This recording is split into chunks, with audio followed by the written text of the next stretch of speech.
Welcome to this explainer. Today, we're diving straight into something absolutely crucial, a truly vital constitutional right for unorganized workers in India. We're talking about the e-Shram card. We're going to look way past the basic surface-level facts and really unpack exactly how this single piece of identification can completely transform lives. To put this into perspective, we are talking about a totally massive scale here. Over 30.42 crore unorganized workers are already registered on the e-Shram portal as of November 2024. So this isn't just some small government trial run. It's actually one of the largest labor databases in the world, literally changing the game for how Social Security is tracked and delivered. That massive number represents a huge chunk of the 90% of India's workforce that practically runs the informal economy. We're talking gig workers, domestic helpers, construction laborers, street vendors, people who for a really long time were totally excluded from formal safety nets. The e-Shram card is the direct, concrete answer to that massive gap. So here's our roadmap for today. We're going to cover who exactly gets the e-Shram card, what your core welfare benefits are, the specific protections in place for women and migrants, and finally, how you can legally fight back against rejections. All right, let's jump into Section 1, Who Gets the e-Shram card? Right off the bat, there is a massive misconception we need to clear up. The e-Shram card itself, which gives you a 12-digit universal account number, or UAN, is fundamentally an identity document. Think of it like a key. Holding the key doesn't magically put money into your bank account. You have to walk through the door and separately enroll in each linked government scheme to actually get those benefits. So who exactly qualifies to hold this key? Well, you need to be between 16 and 59 years old, you can't be paying income tax, and you must be strictly outside formal safety nets like EPFO or ESIC. But here's the really interesting part. Thanks to a 2024 directive, gig workers on platforms like Swiggy, Zomato, and Uber are now explicitly included. It legally extends these vital protections right into the modern gig economy, which is a total game changer. Moving right along to Section 2, your core welfare benefits. 2 lakh rupees. That is the immediate accidental death or permanent total disability coverage available under the linked insurance scheme. Plus, there's an additional 1 lakh rupees allocated specifically for permanent partial disability. For families who are living day to day, this kind of coverage is an absolute lifeline if an unthinkable tragedy were to happen. Now that specific insurance is the PMSBY scheme. But remember our big takeaway from earlier?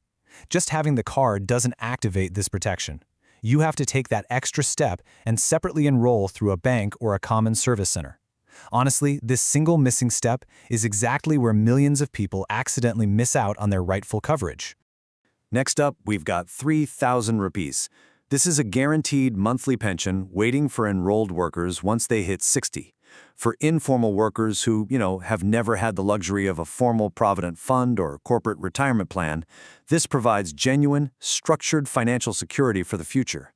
This is through the PM-SYM scheme, and it actually operationalizes the government's legal obligation for old age protection under the 2008 Social Security Act.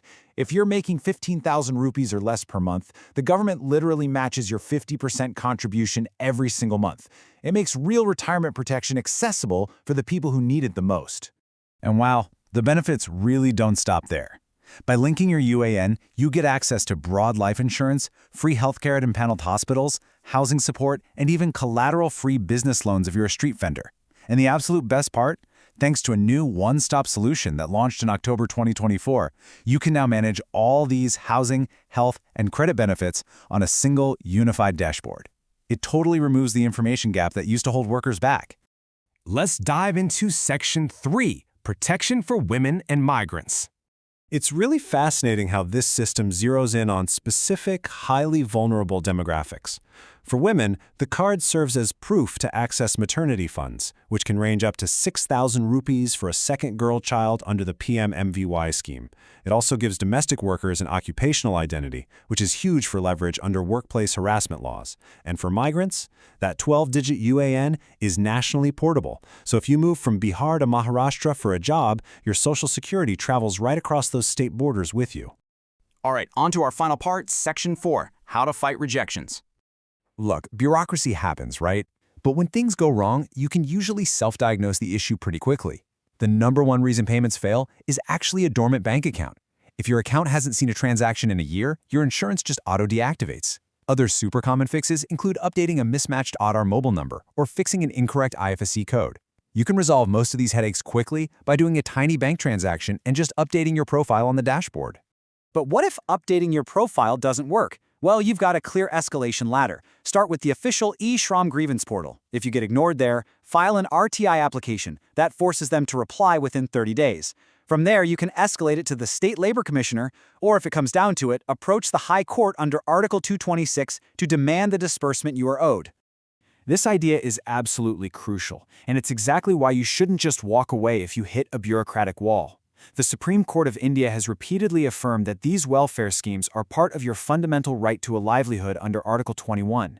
Your e-Shram benefits are not a charity, and they're not a government favor. They are your constitutional right. So, armed with all this knowledge, understanding exactly who is eligible, the massive core benefits available, and the specific legal steps you can take to defend them, it completely reframes how we should view informal labor in India. Registration is entirely free, but the cost of missing out? That could be everything. So the only question left is, will you claim your constitutional rights today?